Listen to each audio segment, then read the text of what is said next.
everybody, how's it going? This is Chris with Willis Family Reptiles. This is the second video of my short series where I'm just going through and giving y'all a look at each of the individual snakes that I own.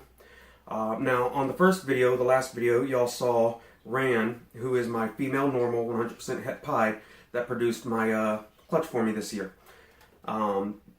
This is the one I refer to as her sister because I got them both at the same time and from the same person. I'd actually gotten quite a few snakes from that person, or I say quite a few, but a few of my snakes. But the truth be told is that this one and the other one, Ran, both came in. He brought them to me, but he got them from somebody else who hadn't been taking care of them very well. They were both lethargic, hadn't been fed well, hadn't been cared for well, but they weren't sick. They both recovered quite nicely. She didn't breed for me last year just because she wasn't, behavior-wise, she wasn't showing a lot of signs of wanting to. Plus, she was actually a little underweight, so I wouldn't have bred her anyways. Ran was just a little over 1,500 grams. She was a little under 1,400 grams. So I decided not to breed her. Her name is Lofn, by the way.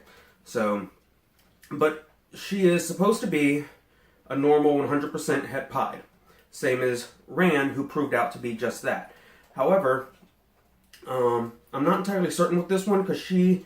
Not only does she not have the connected markers, which I know is never a guaranteed to be there or guaranteed to be pied, but she has some patterning on her belly that just doesn't say pied to me, because like, you see the patterning, and at first I thought, you know, I didn't get a very good look, and I had, when I first saw her, and I thought, oh yeah, she has the trackers. But it's not actually, it's kind of like its own markings on the belly. It's not actually connecting where, you know, the alien heads go up and stuff like that, like I'm used to seeing with het pied markers. And even underneath, they're not fully connecting. Plus, they're kind of randomly just throughout her whole body on her belly. So I'm not sure if she's actually going to be a het pied or not. She might be, and there's a possibility maybe there's something else in there. I don't know. But yeah, she is a little bit more of the... I wouldn't say aggressive, but she has a bit more attitude than her sister does. I just now weighed her in. She's weighing in at 1,577 grams. I've owned her for a year and a half. When I got her a year and a half ago, she was supposedly a proven breeder, but hadn't bred in 2 years. But she was sitting at like 800 grams or something. I don't remember exactly. I think she was like at 800, 860, somewhere around there. So her and her sister are both very lethargic. They looked like they had just got through laying a clutch of eggs that day, you know, exhausted, stomach all sucked in and everything like that. But they supposedly hadn't been bred for 2 years. The guy I got them from had apparently had them for the last couple of months prior to me getting them and guaranteed me that they weren't bred, which I trust him. He's a local police officer who I've gotten a few females from, as well as I'm talked to him on a regular basis out here where I live. But yeah, so let me go ahead and give you all a little bit more of a close-up with her before I put her away and clean out her tub and then put her back in. Again, this is just a quick little shot of her, a little background of who she is, how I got her, what she is, and a little bit of a better look. Still a very beautiful snake.